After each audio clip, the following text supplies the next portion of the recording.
Good morning, नमस्कार। स्वागत है आपका हमारे चैनल जीएस स्टडी 94 में और दोस्तों में। तो दोस्तों, दैनिक जागरण के मुख्य पृष्ठ का भाग है जिसे आप संपादकीय के नाम से जानते हैं। तो आज का जो कंटेंट है, जो विषय, वो है दोस्तों, दुनिया को राह दिखाता फ्रांस। और इसे लिखा है शंकर शरण जी ने। तो ऐसा क्या हो रहा है कि जो फ्रांस है वो दुनिया को राह दिखा रहा है?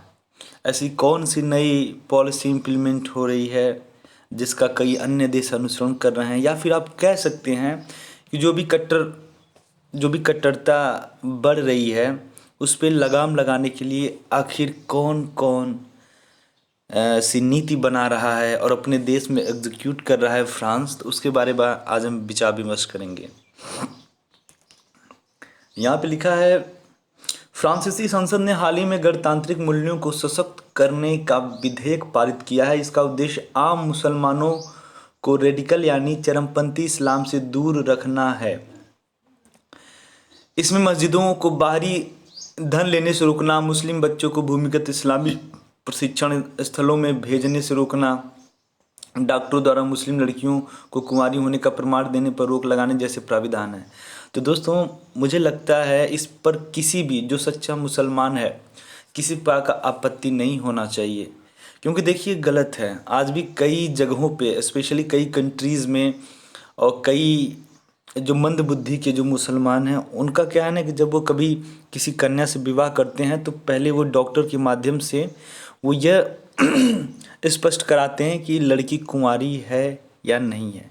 तो दोस्तों, ये बहुत मतलब एक महिला के लिए कितना अपमान की बात है।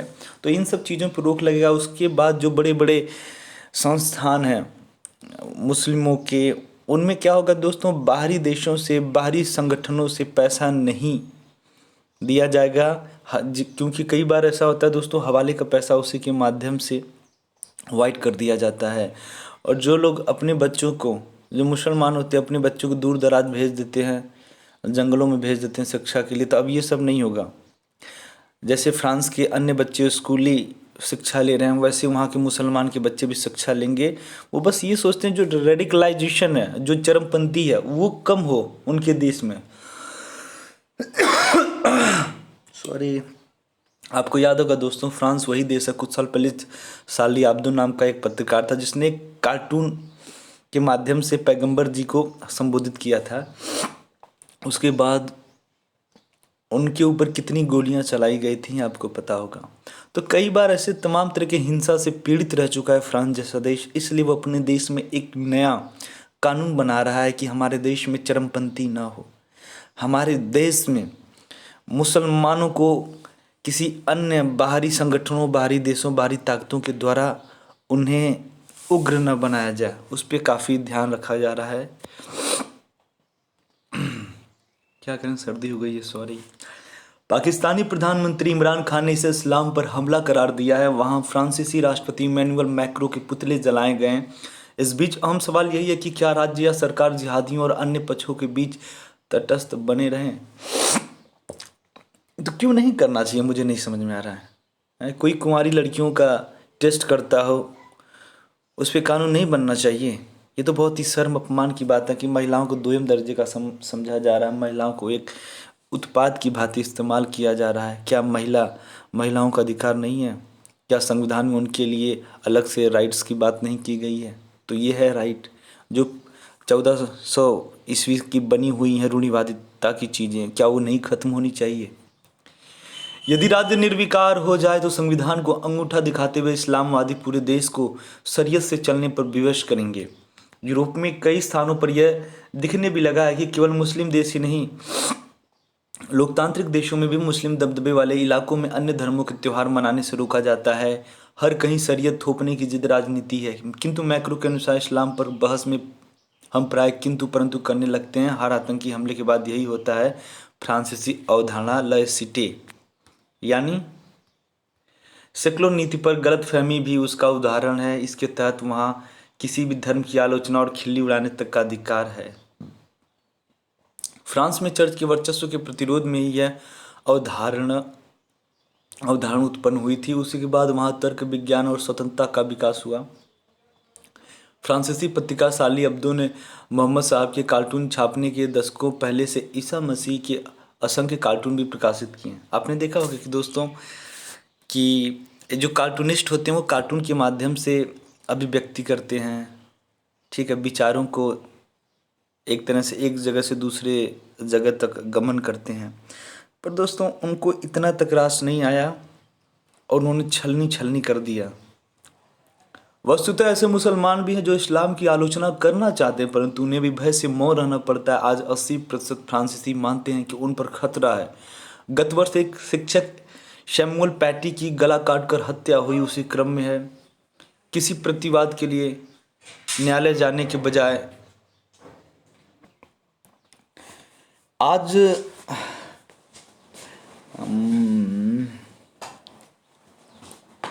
उपायों को मुसलमानों को दबाने की कोशिश कहा जा रहा है। इस चुनौती के समक्ष फ्रांस अपना सेकुलरिज्म बचाने की कोशिश कर रहा है। रोचक यह कि फ्रांस में इस्लामी नेता सेकुलरिज्म के खिलाफ मोर्चा खोले हुए हैं, जबकि भारत में ऐसे ही नेता सेकुलरिज्म की दुहाई देते हैं। आपको पता होगा कि मित्रों कश्मीर में क्या हुआ। कश्मीर कई दशकों तक जिस तरह से पीड़ित रहा, वहाँ की बहन बेटियों के साथ जबरन रेप किया गया, वहाँ के लोगों का, जैसे यदि आप हिंदू फैमिली से बिलोंग करते हैं तो उनका जो वहाँ के जो रेडिकल मुसलमान थे उनका कहने का मतलब ये था कि आपके पास कोई अधिकार नहीं है, जीवन जीने का अधिकार नहीं है, वोट देने का अधिकार नहीं है। तो इस वजह से आपको पता कि भारत जैसे देश में जहाँ पे बहुसंख्यक आबादी में हिंदू आते हैं और बहुसंख्यक में होने के बाद भी कई राज्यों में जिस तरह से पीड़ित हैं हिंदू मुसलमानों से। अभी आपको पता है मुसलमान भी मुसलमानों से पीड़ित है। कई महिलाओं के ऊपर जो है कि मोबाइल न चलाने के लिए, साइकिल न चलाने के लिए, अकेले बाहर न जाने के लिए फतवे जारी किया जाता है, जो कि पूरी तरह से गलत है। ये एक तरह से महिलाओं के अधिकारों को कह सकते हैं खंडित करता है। क्या हम 21वीं सदी में जी रहे हैं? क्या महिलाओं को जीने का अधिकार नहीं है? अपने से अपने वर्ग का चुनाव करने का अधिकार नहीं है? तो ये सारी चीज़ें हैं। कारण यह है कि भारतीय नीतियां इस्लाम परस्त हैं। डॉक्टर अम्बेडकर ने स्वयं कहा था कि भारतीय संविधान धार्मिक आधार पर नागरिकों के बीच भेदभाव करता है, इसलिए यहाँ इस्लामी नेता सेकुलरिज्म की रट लगाते हैं। जबकि फ्रांस में सेकुलरिज्म को चुनौती देते हुए जिहादी हमलों का दोष भी सेकुलरिज्म को देते हैं। जिहादियों द्वारा शार्ली एब्दो के अधिकांश पत्रकारों को मार डालने का दोष उस पत्रिका पर ही मढ़ा गया। यहाँ पे मुंबई आतंकी हमले के बाद संसद में कहा गया कि यदि भारत इजराइल और अमेरिका के प्रति झुकाव रखेगा तो ऐसे हमले होंगे। अब आप सोचिए कि भारत जैसा देश वो स्वतंत्र किसी भी देश के साथ व्यापार करे, रिश्ते रखे, संबंध रखे, ऐसे में ये हमें बताएंगे, ये भारतीय प्रशासन भारतीय शासन को बताएंगे नहीं आपको किन से बात करना है, किन से नहीं बात करना है। आप वही देख सकते हैं कि पाकिस्तान और अफ़गानिस्तान का ऐसा कई ऐसे इलाके हैं जो पूरी तरह से तालिबानियों से पीड़ित हैं। आए दिन वहाँ पे यदि कोई महिला, कोई बच्ची स्कूल के लिए, अध्ययन के लिए, शिक्षा के लिए किसी संस्थान का चुनाव करती है तो उसका गला काट दिया जाता है। मलाला यूसुफ़ज़ई इसका बेस्ट एग्जाम्पल है। बहुत दूर आप मत जाइए। वस्तुतः लंबे समय से यूरोप में बहुलवाद की स्वीकृति के कारण तमाम इस्लामी रीतियों को छूट मिलती रही, लेकिन धीरे धीरे हर कहीं महसूस किया गया कि इससे समाज में बहुलता के बजाय शरीयत का दबदबा क्रमशः बढ़ा। इस्लामी समूहों ने स्थानीय संस्कृति स्वीकारने के बदले हर बात में इस्लामी मान्यताएं लादने की नीति रखी। इसके लिए अविराम मांगे, शिकायतें और हिंसा उनका आम व्यवहार है। तुष्टिकरण का मतलब होता है जब किसी व्यक्ति शासन प्रशासन के द्वारा किसी एक व्यक्ति विशेष या धर्म या जाति को प्रोत्साहित करना, प्रिविलेज देना, वो होता है तुष्टिकरण। तुष्टिकरण ने संतुष्ट करने के बजाय उनकी उग्रता ही बढ़ाई है। इस चलन का एक कारण इस्लामी इतिहास और सिद्धांत के प्रति सार्वभौमिक ज्ञान भी है। आज भी आप देख सकते हैं कि जो हमारे हिंदू आस्थाओं, हिंदू मंदिरों के साथ लोगों ने इतना क्रूरता बर्बरता के साथ उसे जलाया, दफनाया। आज भी हमारे देश के कई बड़े बड़े सेलिब्रिटी हैं, एक्टर हैं, एक्ट्रेस हैं, जो अपने बच्चों का नाम, जो इस्लामिक लुटेरे थे, नरसंहार जो भारत में किए थे, वो अपने बच्चों का नाम रखते हैं। स्पेशली आप बात करना चाहते हैं करीना कपूर के जो बेटे हैं अभिराम, क्या नाम है करीना कपूर का? नाम याद नहीं आ रहा है। करीना कपूर के जो बेटे का नाम है वो भी किसी इस्लामिक लुटेरे के ऊपर नाम है, अभिराम। तैमूर। अब सोचिए तैमूर कितना खतरनाक शासक था, जो कि भारत की अस्मिता को उसने रौंद दिया, यहाँ की बच्चियों को उठा ले गया, यहाँ के मंदिरों को लूट लिया। और ऐसे लोगों को आज भी हमारे देश में कई ऐसे लोग हैं जो अपने बच्चों का नामकरण कर रहे हैं, जो कि गलत है। जिनका मुकाबला करना है वह उन्हीं से पूछ पूछ कर चलने की नीति अधिकांश सरकारों ने अपना रखी है। वे उदार मुसलमान नेताओं को ढूंढते हैं पर प्रायः छल के शिकार होकर जमीन दे बैठते हैं, फिर अपनी भूल छिपाने के चक्कर में नई नई भूलें करते हैं। इस तरह जिहाद इंच इंच बढ़ता जीतता है और काफिर तिल तिल मरते हारते हैं। भारत इसका क्लासिक उदाहरण है। दशकों पहले ही एक तिहाई देश इस्लाम को देकर भी उसे संतुष्ट करने के बजाय बाकी पूरा देश दाव पर लग गया है। इसका कारण यही कि लोकतांत्रिक देशों के नेता और बुद्धिजीवी ज़्यादा जिहाद के इतिहास से पूर्णतः अंधेरे में रहते हैं, अपनी गहरी नैतिकता के चलते पूरी समस्या को समझ नहीं पाते हैं। इसलिए धीरे धीरे सभी लोकतांत्रिक देशों में इस्लामी दबदबा बढ़ा। फ्रांस ने अभी समझना ही शुरू किया। आज वही कारण कि दोस्तों आपको पता होगा कि पिछले कई सालों से, एक तरह से आप कह सकते हैं जब से मोदी सरकार आई है ना, कैंपेन करना, आंदोलन करना एक फैशन सा बन गया है। कभी सीए के नाम पे, कभी एनसीआर के नाम पे, कभी एनपीआर के नाम से। आए दिन जिस प्रकार से विरोध प्रदर्शन हो रहा, अभी किसान आंदोलन को लेकर हो रहा, जिसमें कई जिहादियों की संलिप्तता पाई गई है। वो एक तरह से जो किसान मोर्चा है दोस्तों, किसान आंदोलन है, उसे हाईजैक करके अपनी अपनी बातें रख रहे हैं। और यही कारण कि दोस्तों गणतंत्र दिवस के अवसर पर जिस अमानवीयता का परिचय दिया गया वहाँ के रेडिकलाइजेशन के द्वारा, जो कि गलत है। ऐसा नहीं होना चाहिए, क्योंकि पूरी दुनिया देख रही थी कि हम किस उत्साह और उमंग के साथ अपना रिपब्लिक डे सेलिब्रेट कर रहे हैं, और वहीं जो कुछ घुसपैठिए थे जिनका उद्देश्य था भारत को कलंकित करना, उन्होंने अपना काम कर दिया। और ये किसके माध्यम से हुआ? हमारे देशवासियों के माध्यम से हुआ।